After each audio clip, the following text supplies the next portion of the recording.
My understanding of liberalism harks back to the origins of liberalism. It arose in the middle of the 17th century after Europe's wars of religion. Europe had been fighting for 150 years, Protestants and Catholics killing each other over their respective visions of the good life, and early liberals said, why don't we lower the objectives of politics, not to aim at the good life, but to simply provide for life itself by making tolerance the chief virtue in society. The library was my space, and there was just so much. To the Harbor Grace excursion with the boys to have a time.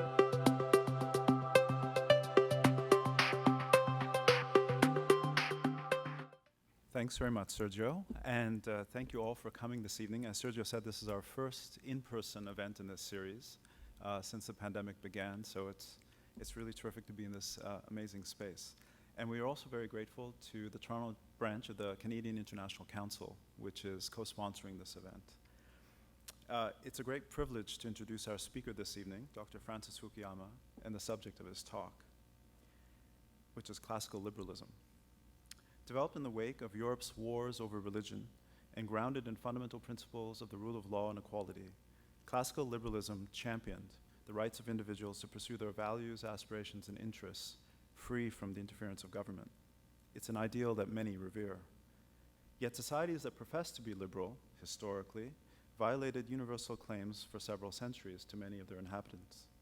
Some were founded on settler colonialism, others pursued imperial domination. Both appeal to liberal principles to justify their rule. And the meaning of liberalism in recent decades, as Professor Fukuyama's latest book documents, has provoked intense disagreements, pitting a neoliberal cult for unfettered markets against progressive demands for social recognition by groups that have been historically oppressed, creating new fault lines in our public sphere. The practical realization of rights as a result has been a daily struggle through much of the world. So what are the core aims, interests, and the core aims, principles, and institutions of classical liberalism? How can our democracies realize its most promising ideals given the challenges we face? Or does the darker history of liberalism overshadow its possibilities? These questions lie at the heart of Liberalism and its Discontents, Professor Fukuyama's latest book. Dr. Fukuyama is a senior fellow at the Freeman Spogli Institute for International Studies at Stanford, where he directs a master's program in international policy and serves on the faculty for the Center on Democracy Development and the Rule of Law. After receiving his BA in Classics from Cornell and a PhD in Political Science from Harvard, he began his career at the RAND Corporation and the policy planning staff of the US State Department before moving to distinguished professorships at George Mason University and the School for Advanced International Studies at Johns Hopkins, both in DC. Many of us know of him because of a famous short essay he wrote in 1989, just before the Berlin Wall fell, which claimed the impending demise of the Soviet Union represented the end of history. The end of the Cold War, Dr. Fukuyama argued, marked the victory of liberal capitalist democracy as the most attractive form of modern society, the final form of human government. It faced no credible ideological competitor. Struggles, conflicts, and even wars would continue, he acknowledged. Many injustices existed within liberal capitalist democracies. Serious problems remained.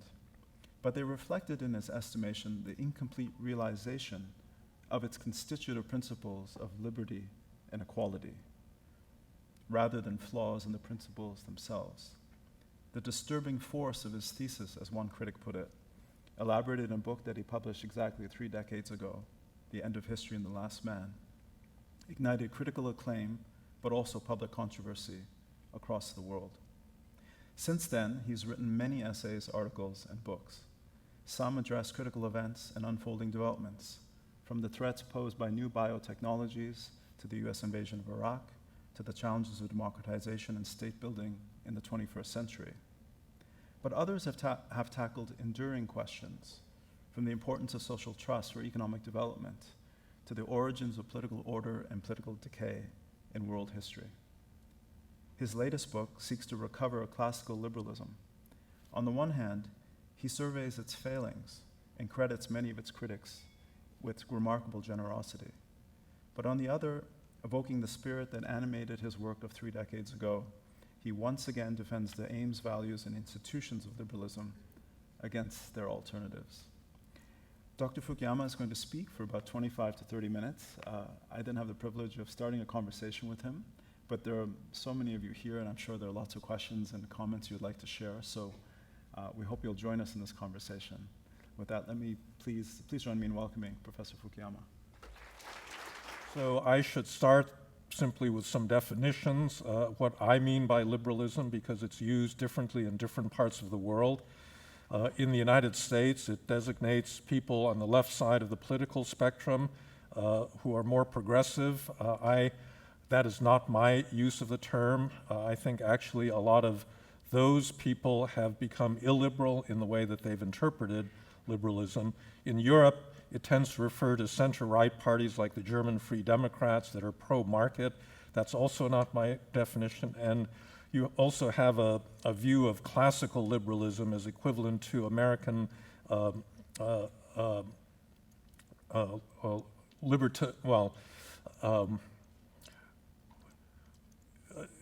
kind of anti-state ideology that is also definitely not my approach, because I believe that actually states are critical to liberal orders. My understanding of liberalism harks back to the origins of liberalism. It arose in the middle of the 17th century after Europe's wars of religion. Europe had been fighting for 150 years, Protestants and Catholics killing each other over their respective visions of the good life, and early liberals said, why don't we lower the objectives of politics, not to aim at the good life, but to simply provide for life itself by making tolerance the chief virtue in societies.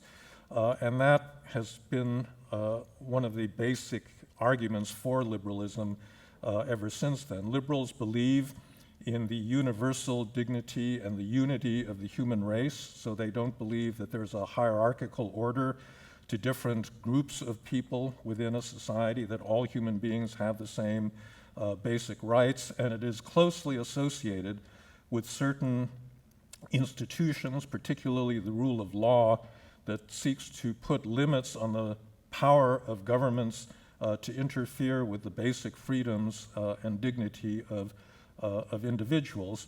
It's also been fairly closely associated with a certain cognitive approach, which is modern natural science. That is to say, a belief that there is an objective world beyond our subjective consciousnesses.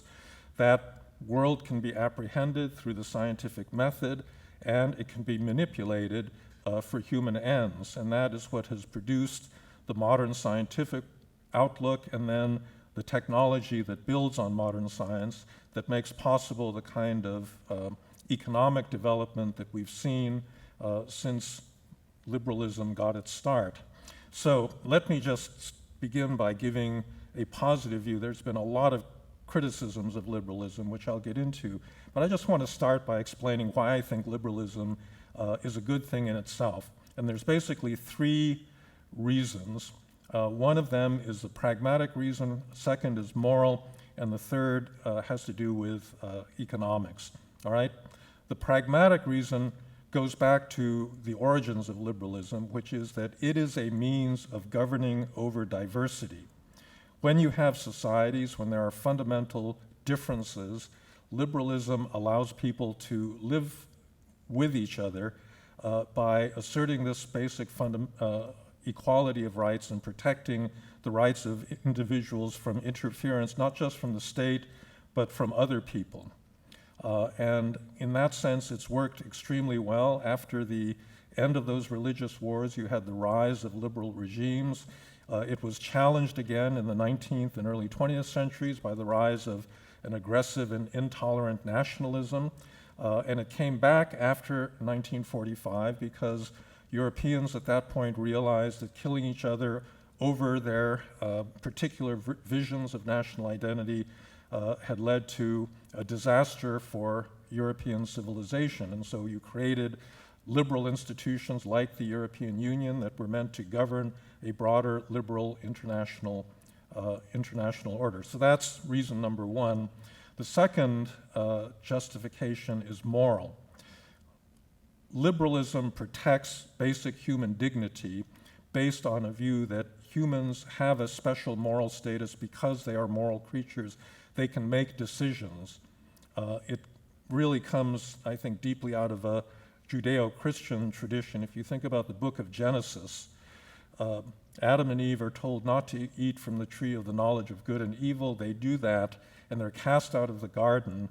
But that ability to make moral choices is actually what gives them a moral status that's higher than the rest of created nature. And I think that ever since then, there has been a belief that it is the human ability to make choices that makes us distinctly human, and that is what gives us dignity that needs to be protected.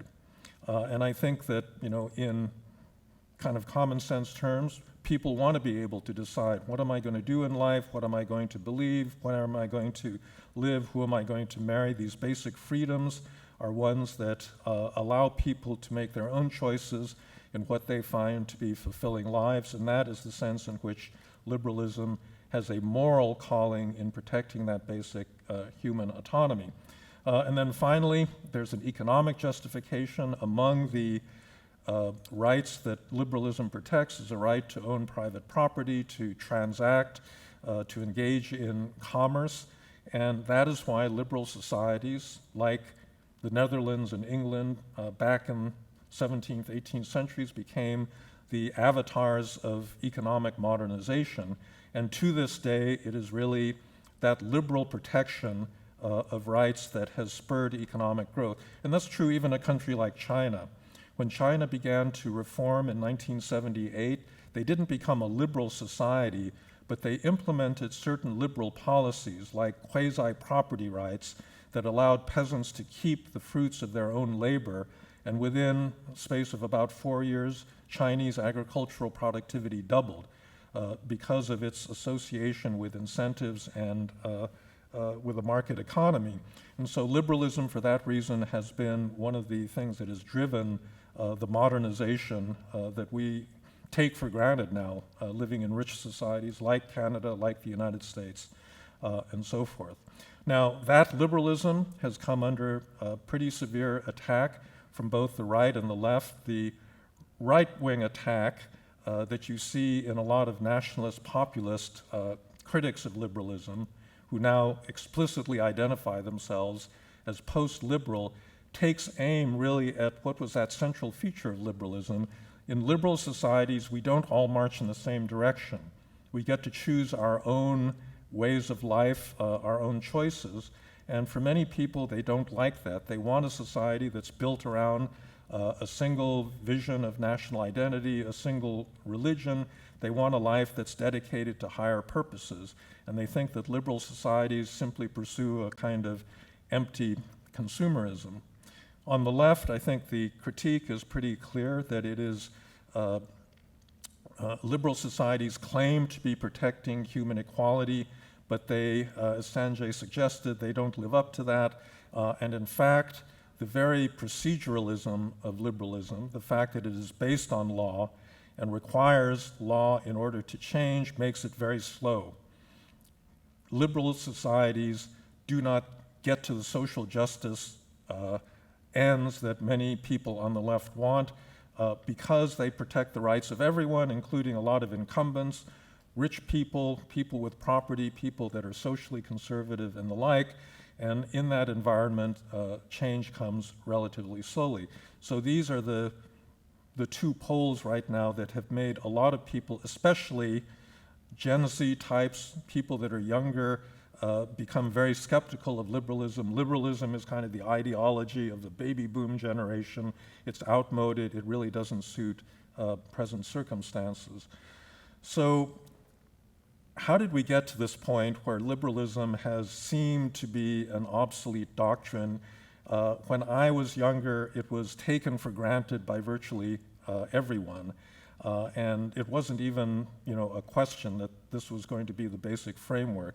And I think that part of what happened to liberalism is that it began to evolve over the last couple of generations and evolved in a way that fed the current polarization that now defines a contemporary right and left.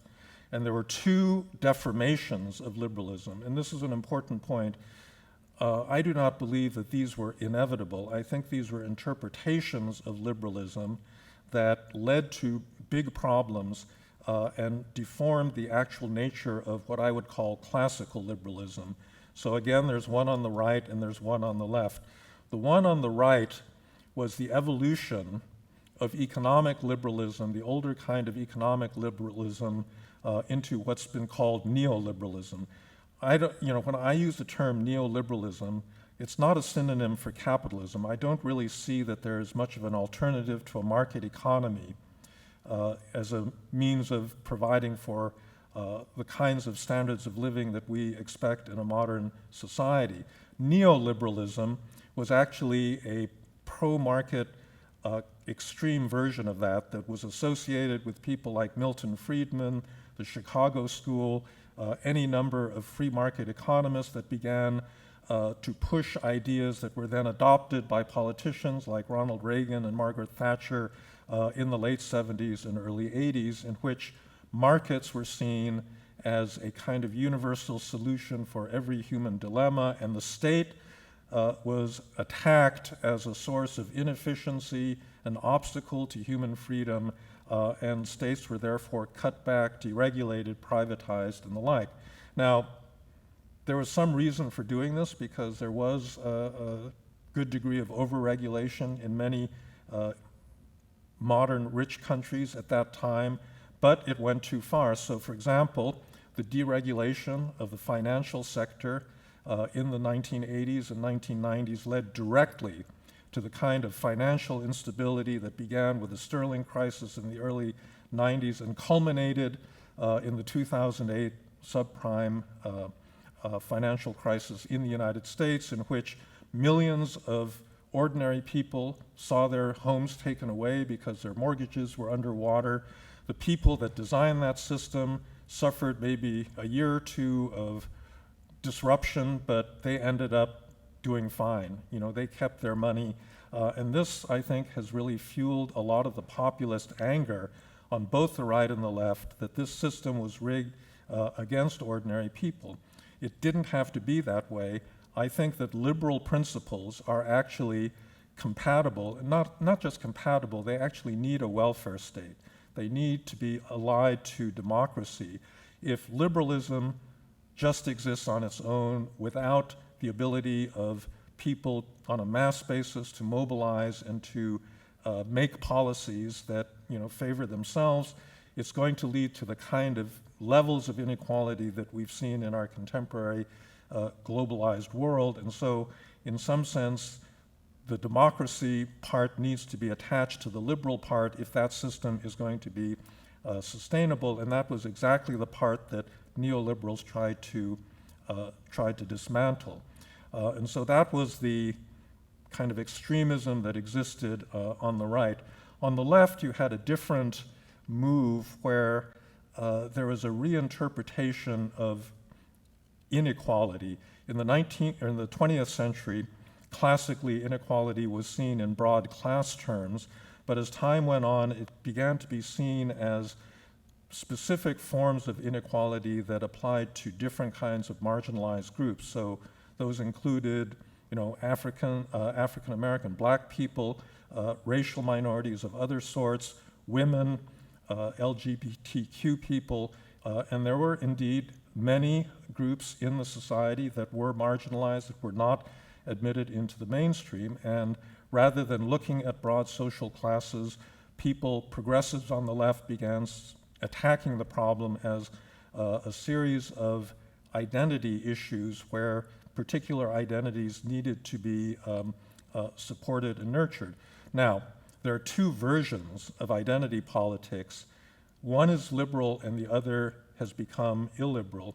So the liberal version of identity politics is one that I support, and I don't really see how any honest liberal could fail to support. That is to say, you have a marginalized group, it's being excluded from access to the court system, to criminal justice, to the good things that the liberal society is promising but is not fulfilling, people mobilize and they say, we want to be included in that. And that was the classic posture taken by Martin Luther King, for example, when he, in 1964, said, I look forward to a day when my children will be judged not on the color of their skin, but the content of their characters, harking back to that moral equality of all people underneath, our exteriors, underneath our skin colors and, intelligences and accumulated cultural baggage. We are all human beings that should be treated by a liberal society equally, and we are not. And that, has been that's led to the spawning of social movements that have sought to basically force liberal societies to fulfill their promise. There is, however, another version of identity politics that is illiberal, that sees these partial identities as essential to the way that we are, in ways that trump and challenge the liberal presumption that we are individuals that make our own moral choices and ought to be judged based on our individual characteristics. Now, it's a complicated question in terms of things like affirmative action, which I think most people believe in some version of, but in the extreme form, a lot of people on the left began to argue that it is those fixed characteristics, race, ethnicity, gender, sexual orientation, inherited religion, that really should define us essentially and should override our what we choose and what we do as individuals. And in addition, there are different kinds of intolerance that grew up on both sides. So on the right, you had an increasing revival of a kind of ethno-nationalism, which, tragically we just saw an example of in Buffalo a few days ago, where people felt that they were being replaced by people of color.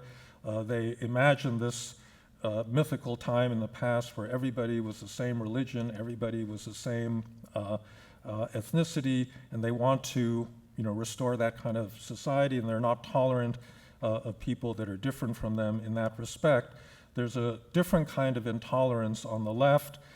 It doesn't deal with issues of ethnicity, race, gender.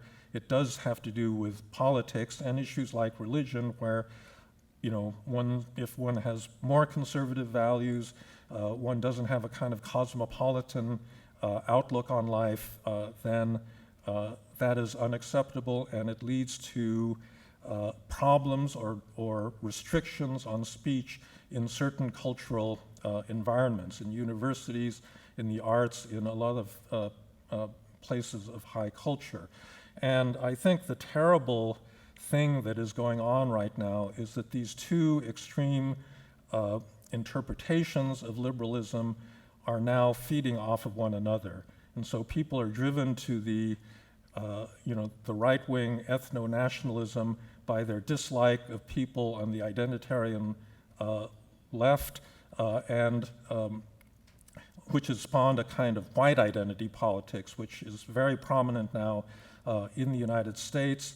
And conversely, the right-wing economic policies that led to inequality have stimulated greater radicalization on the left. And so this is the situation we're facing. Now, the other really difficult problem that liberalism is facing is a cognitive one, which honestly is, if not solved, going to be fairly deadly to the possibility of a liberal society. And that really has to do with the status of modern natural science and a growing epistemic relativism. So liberalism is based, in a certain sense, on a moral relativism. We're not going to agree on the most important things as defined, let's say, by religion or by a deep cultural tradition. We're going to agree to disagree. But we would still agree on basic empirical facts. Does this vaccine actually work? Who won the 2020 American presidential election? But there's been a steady erosion in the common shared factual basis that citizens believe in, which makes democratic deliberation and discourse very difficult. In my book, I trace the evolution of this attack on science. In my view, it actually starts on the left in a progression that went from structuralism through post-structuralism through postmodernism to various branches of critical theory. I know all about this. I actually went to Paris back in the 1970s to study with Jacques Derrida and Roland Barthes, and I met Michel Foucault when I was an undergraduate, and so I was, immersed in that literature back at that time. But what had happened, the argument that was made, again, was based on what started out as a sensible position. The Swiss linguist Ferdinand de Saussure made a distinction between signifiant, signifié, and his basic argument was that language was not simply a reflection of objective reality, that by speaking, the speaker imposed a reality on the outside world, and this view of the essential subjectivity of language then was broadened into a critique, really, of the possibility of rational discourse as the doctrine evolved. It, in a way, culminates in Michel Foucault's concept of biopower. So Foucault was a brilliant thinker. He identified a true phenomenon, which is that the language of modern natural science is oftentimes used to hide the power of existing elites. He said that in the old days, if you were a king, you could just order the death of one of your subjects. But today, you couldn't do that. You had to be more subtle, and you had to speak in the language of science, but you could still marginalize and oppress people by your use of this cognitive framework. And he illustrated that with regard to homosexuality, incarceration, mental illness, a whole variety of things that he said were portrayed as things that had been scientifically studied, but in fact reflected the interests of hidden elites. And in that sense, in many ways, he broadened this to say, that biopower applied to virtually all aspects of science and all domains of human society. So in a certain sense, he was one of the original conspiracy theorists. And what we've seen in recent months and years, especially during the COVID epidemic, is that Foucaultian perspective has now drifted over to the far right. And people on the right will use exactly the same language. They'll say, well, the public health authorities will tell you that you need to wear masks or that vaccines are safe. They're not really telling you the truth. What they want is power. And for Foucault, this was the issue, that it was all about power. Modern science was about gaining power by established elites. And so now on the right, you hear very commonly that all of these mandates coming down are really efforts to control you and to exercise power over you. They do not represent any kind of reality being perceived through modern natural science. I wrote about this in a blog post, and I said, I don't think that anyone in the Trump administration has actually read Foucault. I was actually corrected by a professor who said, no, actually there are 3 White House speechwriters that have cited Foucault, and there's this guy, Peter Thiel, who is a big Trump supporter that knows all about Foucault. So maybe there actually was more of a connection between these left and right interpretations. But the other thing that happened at that same time was the emergence of digital technology and social media, which at the time it was introduced, the internet in the 1990s, social media maybe 10, 15 years later, was seen as a big liberation, that it would help democracy because knowledge was power, knowledge had been guarded by certain hierarchical gatekeepers, and now their authority was being undermined and anyone could have access to any kind of information they wanted. And that's the world we have actually gotten.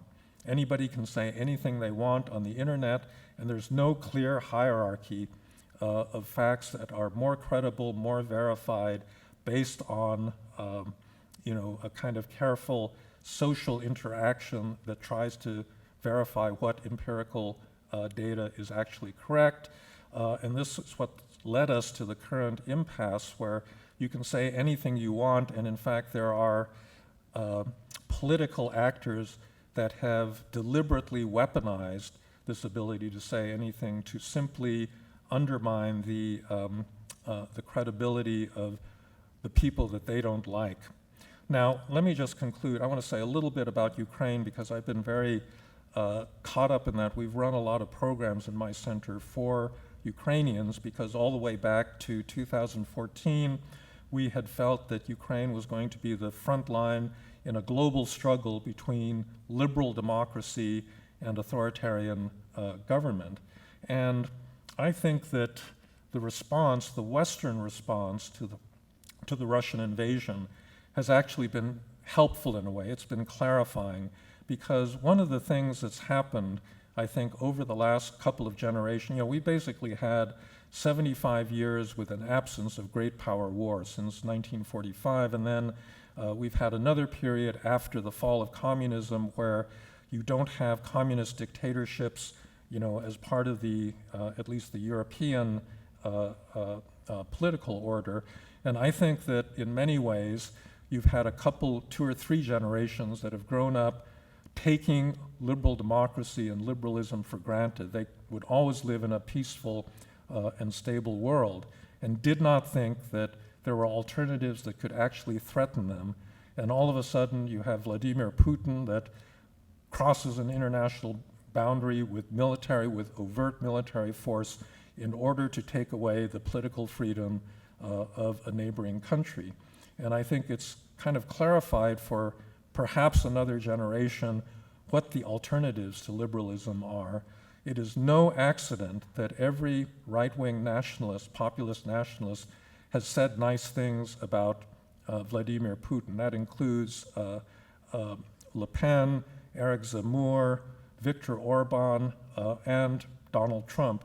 And I think the reason that they like and admire Putin is precisely because he's not a liberal. In 2019, he said that liberalism, he gave an interview to the Financial Times and said that liberalism is an obsolete doctrine, and that his sort of unbridled authority is the wave of the future.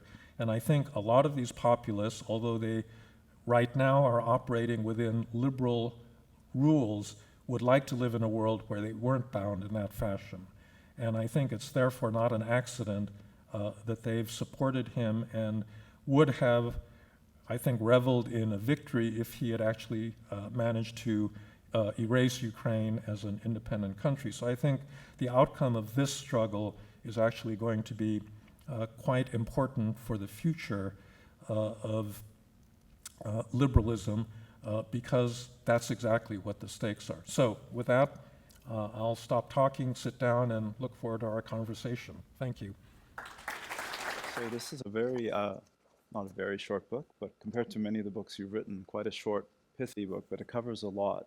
And I've had the chance to read it, and I very much encourage everyone to take a look at this book. I think it'd be interesting maybe to start the conversation where you didn't touch on, which is where the book begins. There's a definition of what classical liberalism is. It's about equal moral dignity, the rule of law, these institutions that check executive power. But as you say in this book, it's very clear about all of the ways in which liberalism has failed to live up to its standards historically from the sort of 17th century onwards. And you make a strong argument to say this is clear, and you document that. But you push back against the idea that these failings of liberalism are inherent in its own premises, as you put it. And I wanted to explore that a little bit. So for instance, you start with figures like John Locke, 17th century English philosopher, who was very important in sort of articulating these views of autonomy and tolerance and so on. But it's the same thinker who then justifies, as many would know, in a room like this, the expropriation of lands and dispossession of indigenous peoples here. And that's very much part of his justification for liberal, that's his liberalism in a sense, is encoded in his theory. I sort of think I work on India. If you think about the British Empire, there are these sort of precepts we say, well, there's the rule of law, power must be checked. And yet the British Empire, which often saw itself as, it's a liberal empire, but still an empire, there's a great deal of violence that's prosecuted by that empire. And it's often backed by law. It's sanctioned by law.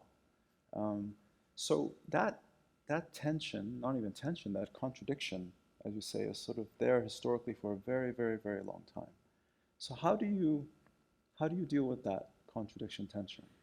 Well, I think that the contradiction comes from the fact that in previous ages, the circle of people that were regarded as human beings. So I said that liberalism believes that all men, and at one time it was limited to men, all men are entitled to equal protection of their rights.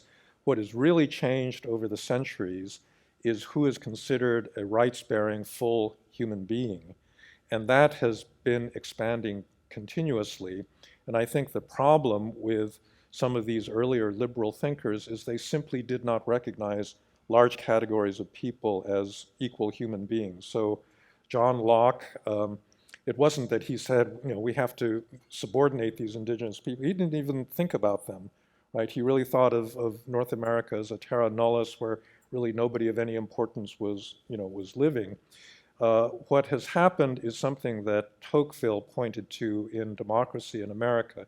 He begins that book by saying that the idea of equality has been spreading relentlessly over the past centuries. And he gives this really quite remarkable vignette of Madame de Sévigné, who was the patroness, aristocratic patroness of a French salon in the 17th century. So he quotes a letter that Madame de Sévigné wrote to her daughter, in which she says, "Oh, I found your garden really delightful.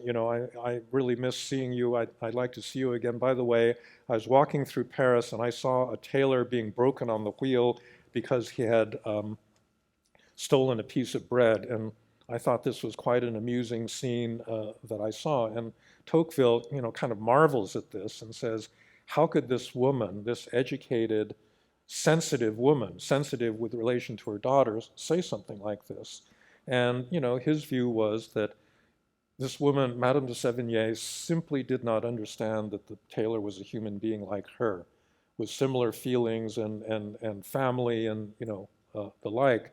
And he said, after the French Revolution, it would be impossible for anybody to say anything like that because there had been a growth in human empathy and a realization. So at that time, it didn't extend to people of color, indigenous people. Yeah, that's correct. But even within the class of white people, because of the class differences in France, an aristocrat like her simply did not recognize a lower class person as a fellow human being. And, what we've seen is the gradual expansion of that recognition of the humanity of different categories of people. In American history, in really the issue in the American Civil War was who is entitled to the rights and who are the men when the Declaration of Independence says all men are created equal. Stephen Douglas, before the war, in his famous debate with Abraham Lincoln, said, well, that's something to be decided by a Democratic majority, and if the Democratic majority wants slavery, then their will is sovereign. But he did not consider black people to be human beings. And Abraham Lincoln did. Lincoln said, all men are created equal, and that applies to black people as well. They are part of this circle of humanity. And so in American history, you have this growing recognition that broader and broader categories of human beings are indeed human beings and entitled to that equality. And I believe that if you didn't have the liberal principle of human equality, you couldn't have made Lincoln's argument against Stephen Douglas. If you lived in a world in which people believe that there's a natural hierarchy of human beings, then you'd say, well, yeah, some people have a right to rule over other people. But Lincoln said, no, all men are created equal, and that that applies here in the United States. So that's the sense in which I actually think liberalism lays the grounds for spreading equality against a background of prejudice and people simply not recognizing their fellow human beings' humanity. Would you agree that historically,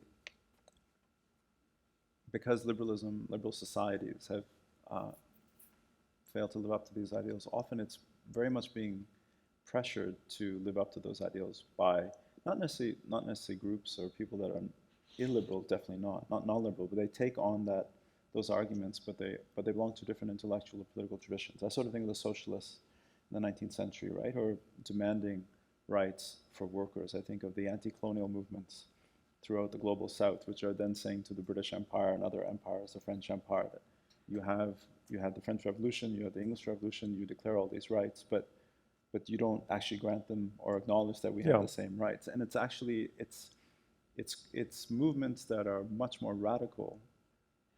They very much believe in those liberal principles, but they also believe in others, and it's those traditions that push liberalism to sort of look in the mirror. No, they're certainly they have different techniques. They want to use state power to a greater extent than many liberals are comfortable with, but they are still working on a liberal principle of equality. And the fundamental thing that animates these movements is the fact that there's this hypocrisy in liberal societies where people are claimed to be equal, but they're not being treated as equal. And I think if you didn't have that liberal premise, it would be very hard, to maintain, the anger that mobilizes people to push back against that system. I mean, look, you think about India. Gandhi and the founders of modern India, Gandhi and Nehru, were liberals. They were liberals. They used mobilizational techniques to defeat the British Empire, but the country they set up was absolutely based on the idea that, if India is organized according to religion, caste, some other hierarchical principle, it's going to be a violent place.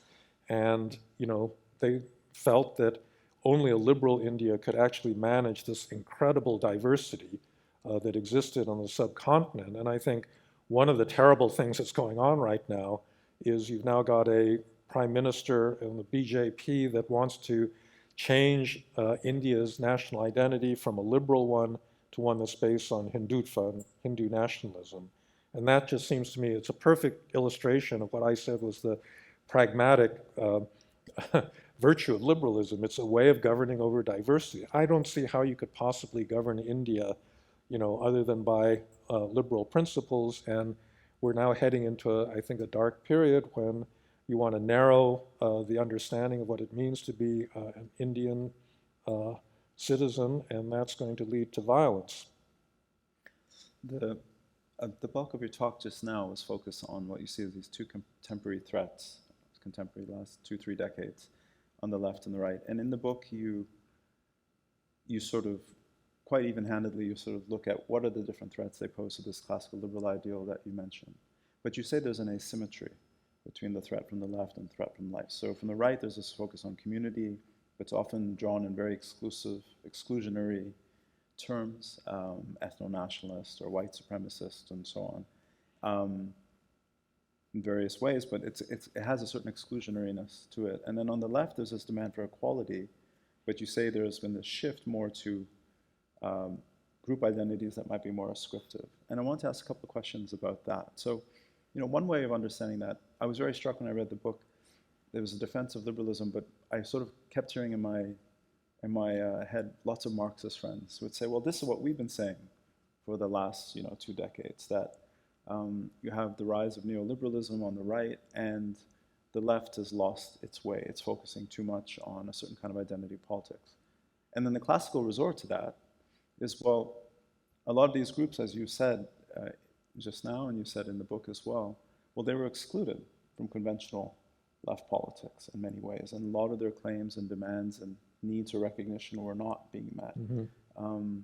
So do you see that side of the argument, or how do you, it seems to me the rise of that politics, I think in the late 60s, and the women's movement, the environmental movement, and then a lot of different kinds of claims for recognition of ethnic and racial minorities comes from the fact that a traditional left politics didn't have a space for that. No, so that's fine. As I said, there is a liberal interpretation of identity politics that I have no problem with whatsoever, because what these groups are pushing for is to be considered, equal as part of a society that's made up of citizens that the state treats equally, and they haven't been doing that. What I think is troubling from a liberal perspective is precisely the moment that you shift over into believing that these ascriptive categories are essential, and that goods and privileges and jobs and whatnot should be primarily distributed on the basis of these ascriptive categories. There are countries that have to do this, right? Because these identity groups are so deeply rooted. They're people that have lived in the same territory for many, many generations. They speak separate languages. So this is Lebanon or Syria or Myanmar and so forth.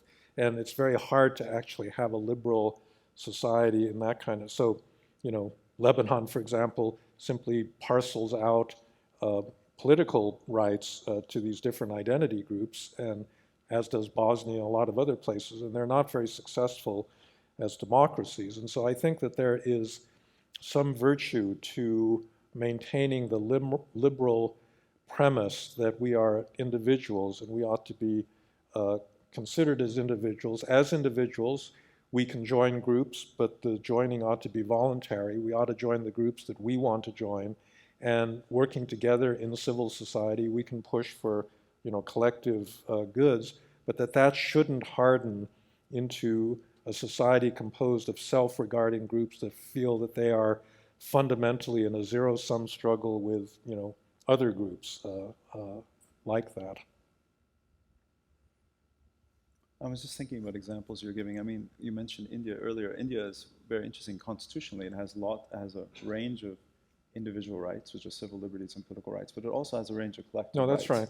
Because it sees, for Dalits or Adivasis, that there's deep historical oppression, and so that individual rights in and of themselves are inadequate to deal with that type of exclusion. And then even actually in the heartland of Europe, you sort of think of countries like Belgium. Aaron Leipart, the famous political scientist, invented a term called consociationalism, so basically group rights for these dominant language communities. And so I think when you look at the practice of a lot of democracies, there is this quite complex mix of individual and group and collective rights. And the question is, what kind of balance do you strike? That's absolutely true. I mean, in a way, federalism is a form of consociationalism. In the United States today, small states like Montana or South Dakota are tremendously overrepresented in the U.S. Senate. Wyoming has 2 senators with less than 1 million people. California, with 40 million people, has 2 senators. Right? So there's a fundamental injustice. But I think the argument in favor of that is, as you said, I mean, small states have special interests and deserve this kind of overrepresentation, because otherwise the big states would simply run roughshod over them. In many countries, you're right. For example, in the legal system, you have Sharia law that has been applied in Muslim communities, which is permitted in the Indian system. And I think these are all concessions to the actual diversity of the society. But what as I said, when that stuff begins to harden into, formal institutions that rigidly give these rights to communities rather than individuals, that's when you're asking for trouble. Aaron Leipart that you referred to, yeah, so Belgium and the Netherlands particularly have this pillarization system in which Protestants, Catholics, secular people all have their separate parties, newspapers, and communities. But that can work in that country because they're all Dutch. They have a kind of liberal tolerance that permeates all of those divisions. In Bosnia, it doesn't work. They've got a consociational system. There's 3 parliaments, 3 prime ministers, 3 police forces, 3 bureaucracies for all of the major ethno-nationalist communities, and it's not a state. It's a nightmare. So the difference between the Netherlands and Bosnia, in a way, they define the extremes. You're right that many liberal democracies do recognize communities and do give special privileges to certain groups within them, but I think that it's a dangerous, trend if that becomes really deeply embedded in law and the structure of the political system. Well, we're in one right now here in Canada, and I mean, we No, can that's see what's right. happening, and I mean, you can see historically like a certain political settlement between English and French-speaking Canada. But No, today, that's right. you see it in Quebec with the question of religious minorities and whether they're being excluded or discriminated Yeah, I against. mean, it because is of the language policy in Canada is a violation of strict liberal principles because, it's not applied uniformly across the provinces. But it's okay, you're I think that's, that,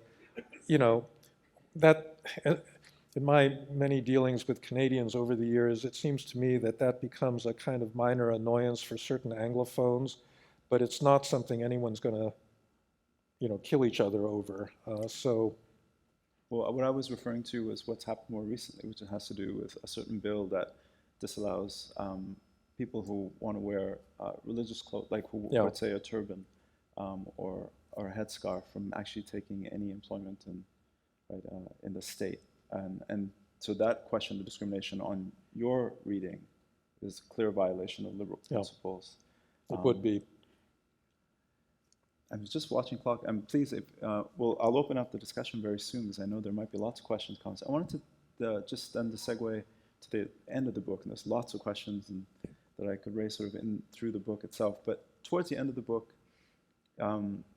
you tackle this issue of what's the relationship between liberalism and nationalism.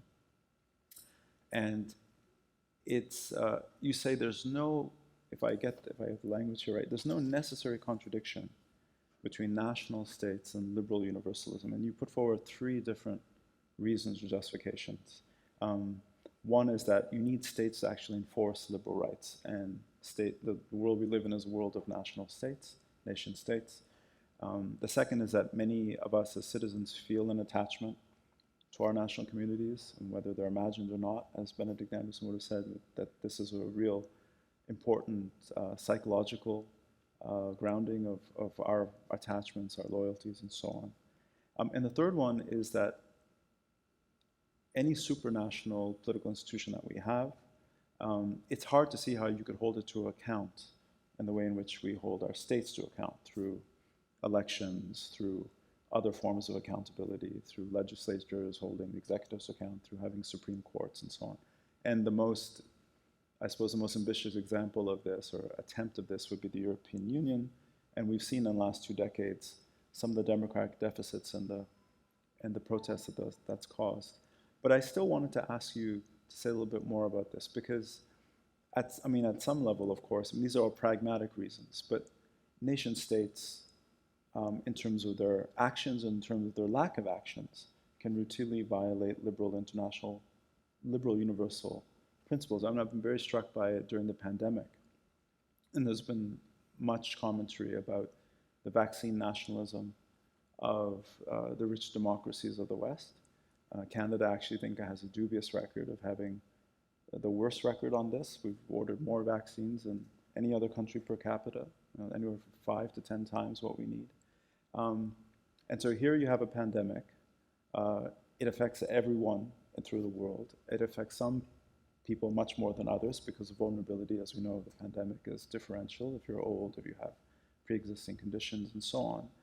And yet, here was the case where the G7 and a few other countries basically hoarded the vaccine supplies right from the beginning. And the argument, I remember it happened in this country, it was a big debate, and some quarters said, well, the government's just responding to popular opinion. But there was a majority of Canadians, I don't know if it's the case now, but certainly even as late as 5, 6, 7 months ago, said, no, we shouldn't export the vaccines. And it was the right thing to do, to order all these vaccines. Now, here's a situation where you have 35% of the world who still doesn't have a single shot. And we have, tens of millions of doses sitting in refrigerators, and they're being ordered, something like 500 million over the next 3-4 years. Now that seems to be a clear violation of liberal universal principles. So how do you, that's just one example. We think about climate change. We think of the carbon footprint of Canadians on average is far, far greater than for many developing countries. And yet, if we look at climate change negotiations, that liberal principle is also being violated because... Yeah, I think we need to back up from those specific examples to look at the deeper theoretical issue. So there is this problem because liberalism believes that all human beings, qua human beings, are entitled to the same rights. But the world is divided into nations, and the question is, if everybody is entitled to rights, how do you square that?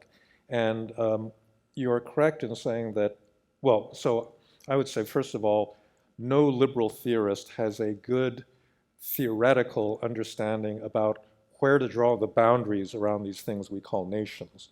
You can't find that in Locke or Pufendorf or John Stuart Mill or John Rawls. None of these people will explain, why, should Catalonia be a separate country or should it be part of Spain? I guess there's a province closer by that, that question has come up in. And there's no liberal theoretical answer to what makes, a nation a nation. And so that tends to be determined as a result of historical accident, force. Under pre-liberal regimes, nations were created through ethnic cleansing, through forced assimilation, all of these things that are not terribly liberal. So that's true. However, you still have this fundamental problem of power. You need political power in order to enforce laws, to defend the community, to deliver basic services, education, health, so forth. If you don't have a concentration of political power in something we call a state, you don't have, the possibility of a political order, period. And the big struggle over the centuries has been, how do you create states that are powerful and effective and yet constrained? And that's where liberalism plays a very big role, because it is fundamentally law that constrains the state, constitutional checks and balances. And we know how to do that pretty well at a national level, but we have no idea how to do this at an international level. So if you think about creating an international agency that was, trying to deal with, let's say, either vaccines, that's the kind of milder case, or something like climate change, if it's actually going to be effective, it has to be able to step into individual countries and say, no, you have to stop, drilling for oil, or you have to stop driving cars, or something of that sort. First of all, it's completely inconceivable that the big countries of the world are going to give up sovereignty in that respect. Can you imagine the United States or China saying, oh yeah, this international agency will do whatever they say, right? These bureaucrats sitting in Geneva or wherever, it's just not going to happen. But even if it did happen, would that be a safe world? Because now you've created this incredibly powerful supranational organization, and will you at that point have created a system of international law where there's an international court that can say, no, you exceeded your authority here, you can't order that country to do that, or would also have to have an international legislature that decides on what that supranational entity is going to do. So that's the basic problem, and that's why I think we're kind of stuck with nations. Nations will behave selfishly. The real trick, however, is that they should themselves fundamentally follow liberal principles in terms of the application of law. They should not violate the rights of their own citizens. And in fact, I do not think you want to live in a world in which nations feel they have a right and an obligation to protect the rights of people outside of their territorial jurisdiction. And in fact, the United States has gotten into a lot of trouble for trying to do stuff like that, right? That we say we want human rights observed in this country and that country, and at best we're going to sanction you, and at worst we're going to actually use military force to protect those rights. I don't think anybody wants to live in that kind of world. And therefore, I think, you have to accept a certain base level of national selfishness, because that's just, human nature in a sense. But you want to keep the nation on a liberal basis so that it at least respects the rights of its own citizens and protects that through a system of law. Most countries in the world don't live up to that. And I would be happy if they could just do that, much less give vaccines to, to other countries. It would be nice if they could do that as well. But I think the real deficit is in actually at a national level protecting people's rights, and that's really what we, need to focus on.